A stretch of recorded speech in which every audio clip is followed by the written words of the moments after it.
I have just finished reading The Buffalo Hunter by Stephen Graham Jones. I've had this book since like last year. I picked it up just like at the airport when I was traveling, and I finally got to it. And this book is like a lot of his work, very acclaimed, but I feel like this is like another step above, and I thought this was great. So let's get into it. So if you don't know, it follows couple different timelines here. Etsy, she's trying to get her tenure at this university she is a professor at, and a good way to do it is through like papers and books and things like that outside of teaching. And a journal is discovered from like 100 years ago that's her great grandfather, and the bulk of the book is just this journal in which it is a conversation between him and a Native American man. He was a Lutheran pastor, and this Native American man walks into his church to confess his sins. And the tale he tells is a revenge story, but also how he became what he referred as a cat man, but really it's him becoming a vampire.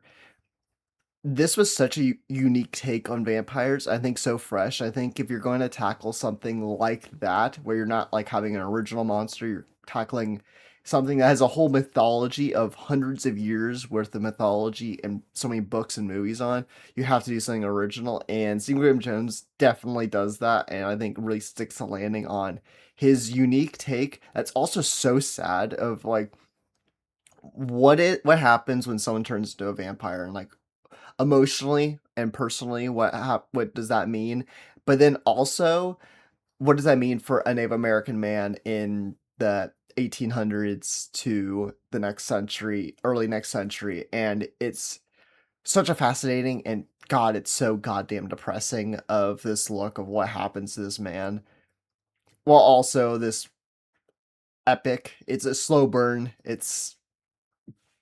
I've seen so many people be like, I just like it's too slow. I'm like, well, yeah, it's an epic, so you're gonna have that pacing, and I do find it at times too slow and a little bit like repetitive.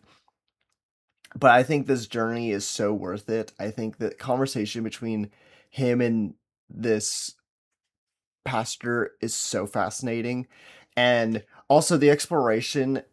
He does such a good job of the pastor side of things, because you get the bulk of it, which is just the story being told from the Native American Good Stab's perspective, but then you get Arthur, the pastor's perspective, in his journal when they part ways because they'll take a day to tell the story, and then Good Stab's like, all right, I'll see you later. I'll continue the story another day. And then you would just get like a week or so of this guy just having the weight of this story on him and processing like, how much is this is true? Is this guy telling me?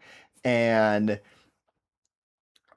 like trying to figure out like, how does he feel about this guy talking about killing people, and then also him regaling these fantastical things have happened to him. It's so fascinating, and I think it's Stephen Graham Jones's most profound book regarding what he is saying thematically with this, and also just like what he is doing regarding the weight these characters are carrying.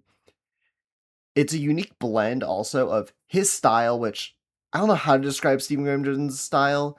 I just know people either love it or hate it. I'm in the middle. I think sometimes due to his writing style, things get a little muddy where I'm like, wait, what's happening? Where did this character come from? Or something like that. I feel like there's always like, I always feel like I'm missing a piece occasionally in some scenes of what is happening in a scene.